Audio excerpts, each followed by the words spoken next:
আজকে আমি যে রেসিপিটা নিয়ে চলে আসলাম এটা ঝটপট তৈরি করা যায়, তবে অনেকে অনেকভাবে রান্না করেছেন, তবে আমি কিভাবে রান্না করি সেটা আজকে দেখাবো।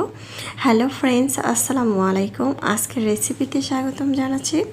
প্রথমে একটি প্যানের মধ্যে প্রায় 5 থেকে 6 টেবিল চামচ তেল দিয়েছি। এটা মাছ ভাজার তেল ছিল। পেঁয়াজ কুচি দিয়ে একটু পেস্টটা নরম করে এনে এখানে আদা বাটা, রসুন বাটা হাফ চামচ করে দিয়েছি। তারপরে এটা একটু ভাজার পরে দিয়ে দিলাম গুঁড়া মশলা আগে থেকে ভিজিয়ে রেখেছিলাম। হলুদ গুঁড়া, মরিচের গুঁড়া, ধনিয়ার গুঁড়া, জিরার গুঁড়া, একটি তেজপাতা। মশলাটা খুব ভালো করে কষিয়ে নিয়েছি। পরিমাণ মতো লবণ আর পানি দিয়ে আগে থেকে এই গুঁড়ি কচুটা কি করেছি, ভাপ দিয়ে নিয়েছি। এখন এটা কিছুক্ষণ কষিয়ে নেব। একটু ভাপ দিয়ে নিলে খুবই নরম তুলতুলে হয় আর সফট হয়।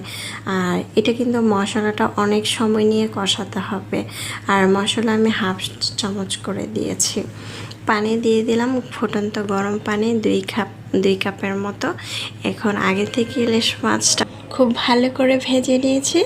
তারপর ঢাকনা দিয়ে ঢেকে একটু রান্না করে নিয়েছি, ঝোলটা মাখা মাখা করে। এখন ধনেপাতা কুচি দিয়ে দিচ্ছি।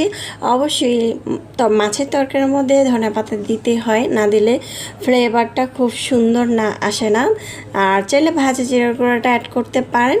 এই তো রান্না কমপ্লিট। চুলার আঁচ বন্ধ করার পরে ঝোলটা একদম শুকনো শুকনো লাগছে। এইভাবে তরকারি রান্না করলে খেতে কিন্তু দারুণ লাগে। একটি বাটিতে পরিবেশন করে নিয়েছি। মাশাআল্লাহ, আমার বাসায় সবাই অনেক বেশি পছন্দ করেছে আমি এইভাবে যখন রান্না করি।